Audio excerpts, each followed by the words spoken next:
Hello बच्चों, मैं दीपक Kaushik education bomb पर आप सभी का स्वागत करता हूं। बच्चों, आज हम रासायनिक सूत्रों को लिखना सीखेंगे। 9वीं कक्षा का ये उपविषय है और जैसे ही हम 10वीं कक्षा में जाते हैं, प्रथम पाठ में ही हम विभिन्न रासायनिक समीकरणों को सूत्रों में बदलकर लिखते हैं। तब बच्चों के लिए ये विषय मुश्किल हो जाता है। तो आज हम बिल्कुल आसानी से आधारभूत संरचनाओं को समझकर रासायनिक सूत्र बनाना सीखेंगे। तो चलिए देखते हैं। कोई भी रासायनिक सूत्र, जैसे आपको सोडियम क्लोराइड अगर लिखना है, सोडियम क्लोराइड, तो इन रासायनिक सूत्रों को लिखने से पहले हम इनकी संरचना पर अगर जरा ध्यान दें तो हम पाएंगे कि ये दो चीजों के मिलके बने होते हैं। इनमें एक होता है धातु तत्व और दूसरा होता है अधातु तत्व,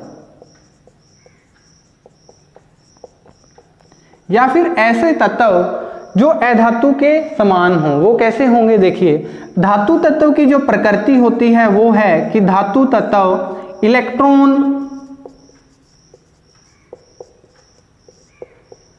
दे सकते हैं, कि धातु तत्वों के पास बाहरी कक्ष में कुछ इलेक्ट्रॉन विद्यमान होते हैं। क्योंकि आपने अष्टक का नियम अगर पढ़ा हो तो अष्टक के नियम के अनुसार प्रत्येक धातु और अधातु तत्व अपने बाहर कक्षा कक्ष में 8 इलेक्ट्रॉन रखना चाहते हैं। यह है अष्टक का नियम। तो अष्टक के नियम के अनुसार जो धातु है, क्योंकि सोडियम को अगर हम देखें, सोडियम का परमाणु विन्यास अगर हम करें तो सोडियम में 11 इलेक्ट्रॉन हैं।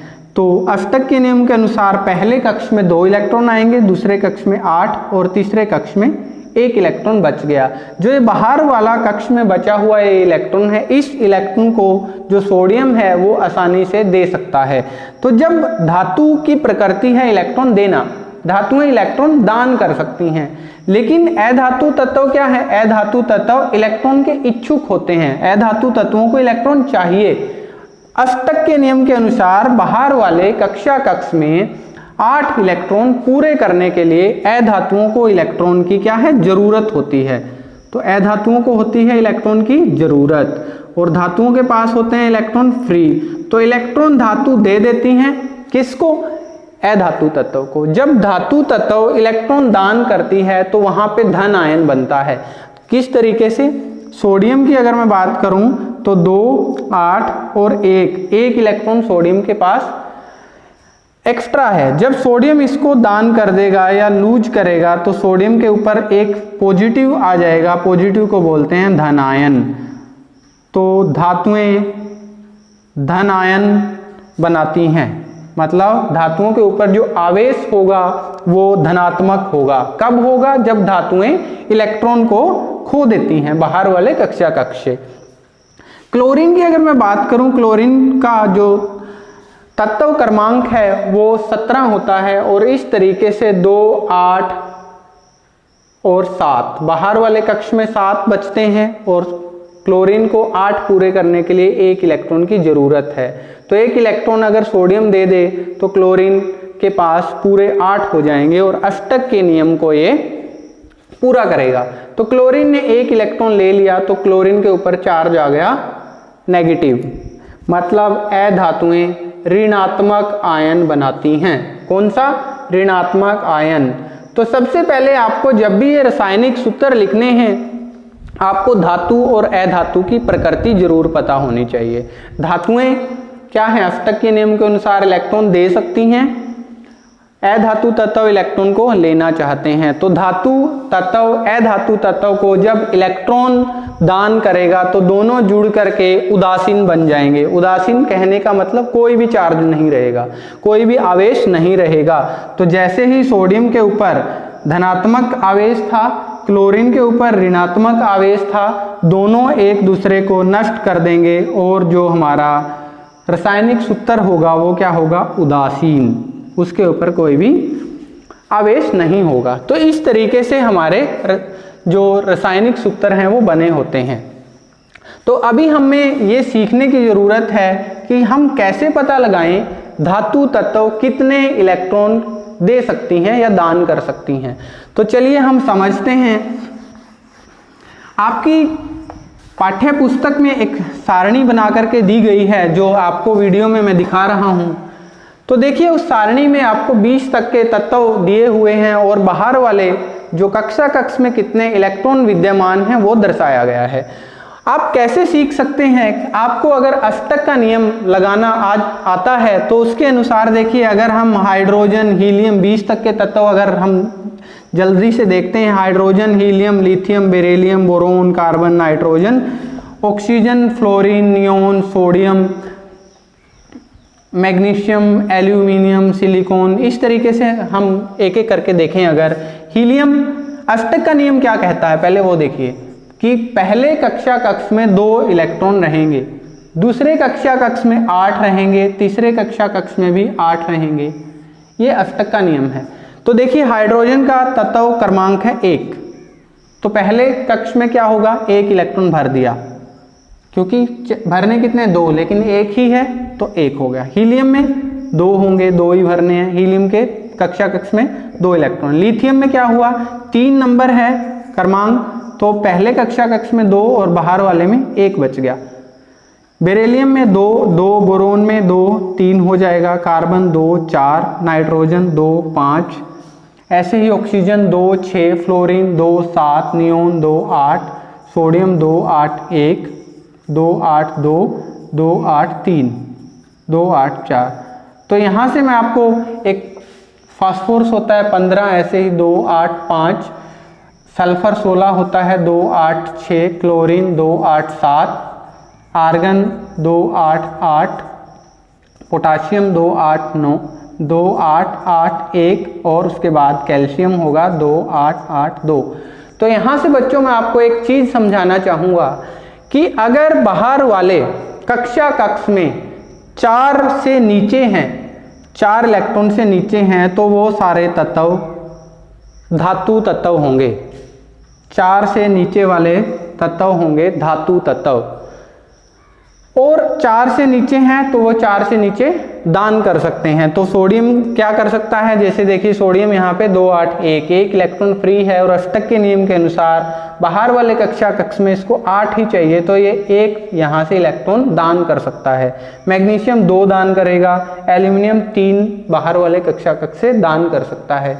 और जैसे ही धातु तत्व दान करेंगे तो उनके ऊपर उतना ही धन आवेश आ जाएगा।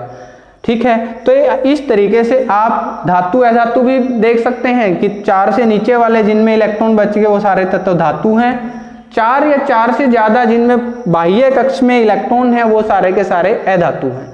तो आपको धातु अधातु निकालना भी आ जाएगा, और यहाँ से कोई भी तत्व कितने इलेक्ट्रॉन छोड़ सकता है, दान कर सकता है, वो भी यहाँ से आपको पता चल जाएगा। तो आपको एक भाग तो पता चल गया कि जो धनायन वाला भाग है ये तो आपको निकालना आ गया। अब हम देखते हैं ऋणायन वाला भाग,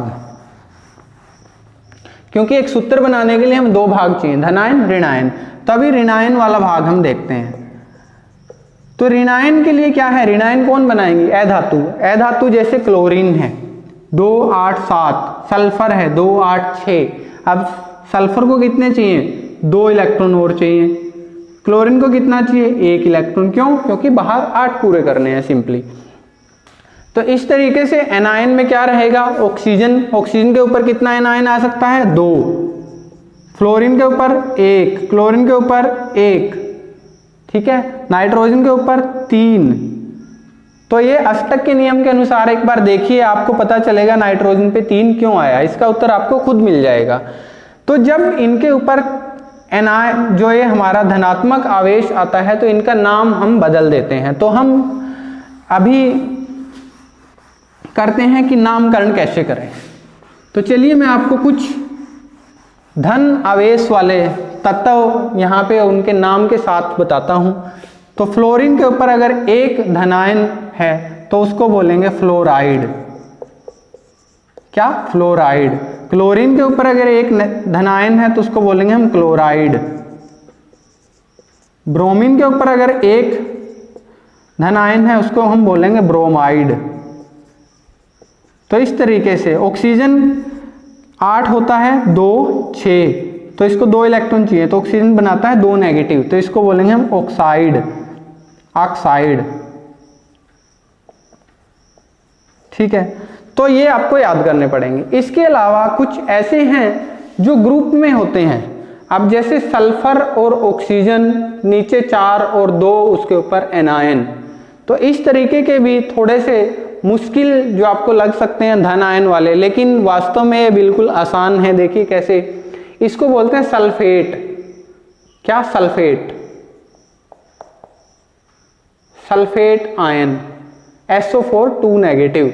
तो ये आपको सारणी में दिए हुए हैं, आप वहां से इनको इस्तेमाल कर सकते हैं। अगर वहां से, और दूसरा ये आए कहाँ से हैं ये भी मैं आपको बता दूं। ये जो हमारे अम्ल होते हैं, जब अम्ल में से विद्युत गुजारी जाती है तो अम्ल आयन में विभक्त हो जाते हैं, टूट जाते हैं। तो जैसे हम अगर HCl की बात करें, हाइड्रोक्लोरिक अम्ल है मेरा, तो ये टूट जाएगा H positive Cl negative, mean H के ऊपर धनात्मक और क्लोरीन के ऊपर ऋणात्मक, इस तरीके से भी ये आयन बनते हैं। तो जब H2SO4, ये कौन सा है? अम्लों का राजा, सल्फ्यूरिक अम्ल। तो सल्फ्यूरिक अम्ल जब विभक्त होता है ना, तो 2H पॉजिटिव, 2 धनायन बनाता है और साथ में SO4 2 नेगेटिव। SO4 2 नेगेटिव क्या है? धनात्मक आयन लिए हुए सल्फर और ऑक्सीजन, तो इसको बोलते हैं हम सल्फेट आयन। तो ऐसे ही आपको कुछ आयन जो सारणी में दिए हुए हैं वो याद करने पड़ेंगे। तो कुछ मैं आपको यहाँ पे लिख देता हूँ। SO4 2 नेगेटिव को बोलते हैं सल्फेट, CO4 के ऊपर 2 ऋणात्मक आवेश को बोलते हैं कार्बोनेट। तो सल्फेट है, कार्बोनेट है। HCO3 नेगेटिव को बोलते हैं बाइकार्बोनेट, बाइकार्बोनेट। NO3 नेगेटिव, इसको बोलते हैं नाइट्रेट।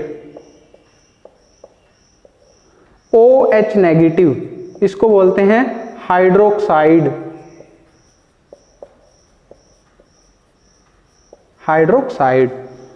तो सारणी में और भी दिए हुए हैं, उनको आप लिख सकते हैं। तो चलिए अब हम सीखते हैं रासायनिक सूत्र बनाना।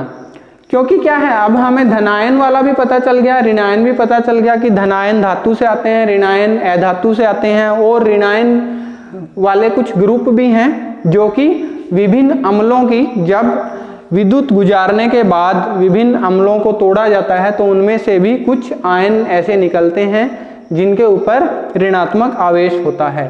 तो चलिए अब हम रासायनिक सूत्र बनाना सीखते हैं। तो बिल्कुल आसान से सीखेंगे और हम इनको भी, ग्रुप को भी यूज करेंगे। तो सबसे पहले हम सीखते हैं सोडियम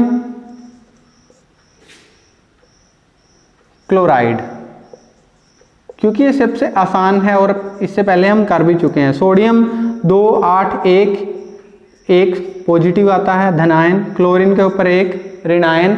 अगर आपको एक ही चीज ध्यान रखनी है रासायनिक सूत्र में, अगर जो हमारा ये जो चार्ज है, जो आवेश है, अगर वो समान है, जैसे यहाँ पे 1 धनायन है 1 ऋणायन है, तब तो वो कट जाएंगे और आपका जो रासायनिक सूत्र है वो बिल्कुल आसान NaCl सोडियम क्लोराइड होगा। अगर कई केस में आप ऐसा देखोगे कि जो हमारा आवेश है अगर वो समान नहीं है, तो ऐसा हम कोई उदाहरण लेते हैं। जैसा हम अगर बात करें एल्यूमिनियम, एल्यूमिनियम क्लोराइड, तो एल्यूमिनियम क्लोराइड देखिए, एल्यूमिनियम सबसे पहले आपको 13 नंबर पे आता है, 2 8 3, तो एल्यूमिनियम के कितना धनायन बनाएगा? 3। क्लोरीन के ऊपर होता है 1 ऋणायन। अब देखिए सोडियम क्लोराइड में तो दोनों पे धनायन और ऋणायन 1 था, तो कट गया, सिंपल है। अगर ऐसा नहीं है, जैसे एल्यूमिनियम पे यहाँ 3 आवेश है और वो धनायन है, यहाँ पे क्लोरीन पे 1 ऋणायन है, अगर ये समान नहीं है तो आपको क्या करना है, इस प्रक्रिया में जितना धनायन है वो दूसरे वाले ऋणायन के पैर में आपको ले जाना है यहाँ पे, और ऋणायन धनायन के पैर में ले आना है। तो एल्यूमिनियम क्लोरीन, जो एल्यूमिनियम के ऊपर 3 धनायन था, ये क्लोरीन के पैर में आ गया। यहाँ पे ऋणायन 1 ही है तो 1 को हमें दिखाने की जरूरत नहीं है, तो आपका सूत्र बन गया AlCl3। तो ये क्या हो गया? एल्यूमिनियम का क्लोराइड। तो इस तरीके से 2 बातें ध्यान रखनी है, अगर चार्ज आपका सेम है तो कट जाएगा, अगर असमान चार्ज है आपका तो वो एक दूसरे के क्रॉस में पैर में ले जाएंगे और रख देंगे। तो चलिए कुछ और हम सूत्र देख लेते हैं। अब हम देखते हैं कैल्शियम कार्बोनेट। कैल्शियम कार्बोनेट, तो चलिए कैल्शियम होता है Ca। अब अष्टक के नियम के अनुसार यहाँ पे 2 धन आयन बनाता है। कार्बोनेट यहाँ से उठा लीजिए CO3 2 नेगेटिव। चार्ज सेम है, हाँ सेम है, काट दीजिए, फॉर्मूला बन गया आपका CaCO3। आसान है। उसके बाद सोडियम नाइट्रेट लिखना है। सोडियम होता है Na, नाइट्रेट होता है NO3। सेम है, कट जाएगा, तो साधारण फार्मूला है ये भी NaNO3। तो चलिए इससे थोड़ा सा हम आगे बढ़ते हैं। एक होता है फॉस्फेट PO4 3 नेगेटिव। आपने देखा होगा उर्वरक बनाने में काम आता है, उर्वरक खाद बनाए जाते हैं फॉस्फेट। तो अगर आपको मान लो लिखना हो कैल्शियम फॉस्फेट, कैल्शियम फॉस्फेट, तो देखो क्या करना है। कैल्शियम आपने देखा Ca के ऊपर 2 धनायन आता है।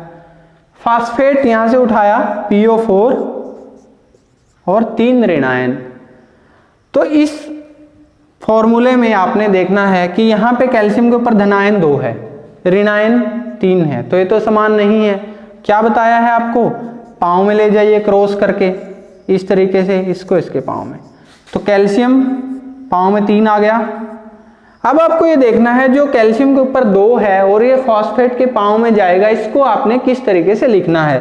तो आपको क्या करना है, PO4 को ब्रैकेट में लिख देना है। क्यों? क्योंकि जो ये 2 है ये P के नाम का भी है और ऑक्सीजन के नाम का भी है, तो मीन्स इसको ब्रैकेट में कर दो और ब्रैकेट के नीचे 2 डाल दीजिए, तो ये आपका हो गया कैल्शियम फास्फेट। तो इस तरीके से कुछ फार्मूले ऐसे आपको देखने को मिलेंगे जिनमें जो आपका ऋणायन है वो ऋणायन ग्रुप में है, तो ग्रुप में है तो उसको आप ब्रैकेट में डाल देंगे।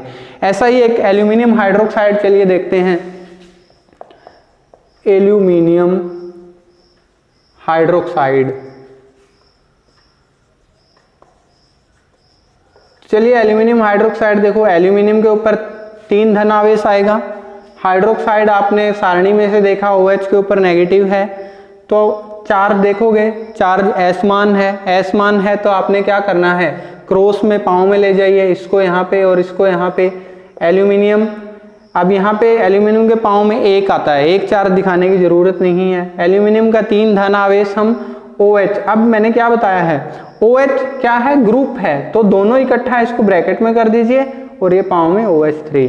तो एल्यूमिनियम का हाइड्रोक्साइड का जो सूत्र होगा AlOH और उसके पाँव में 3।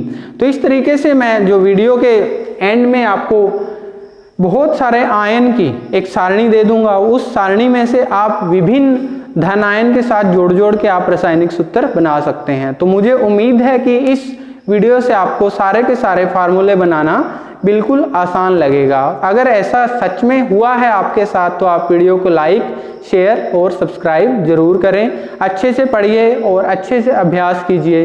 God bless you all. Thank you.